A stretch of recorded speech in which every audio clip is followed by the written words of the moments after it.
এই গাছটার জন্য আমাকে 1 বছর ওয়েট করতে হয়েছে। তো শেষ পর্যন্ত এই গাছটায় কুড়িয়ে এসছে। তো দেখো গাছটা এই যখন কিনেছিলাম এইটুকুনি ছিল, এতটা বেড়েছে।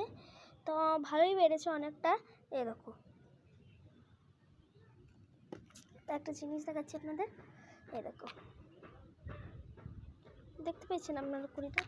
দাঁড়ান দেখাচ্ছি, এই দেখুন, বুঝতে পারছেন? তো আমার এই গাছটার মেহনতের ফল আজকে আমি এই কদিন পর পেয়েছি।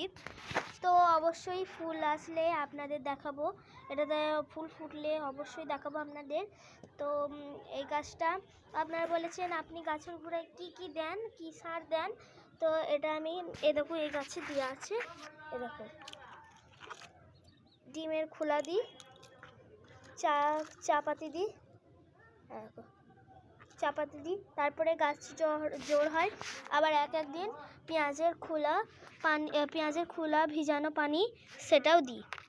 তো আপনারা ভালো থাকবেন, সুস্থ থাকবেন, আর লাইক, কমেন্ট আর সাবস্ক্রাইব করবেন। Tata, bye bye.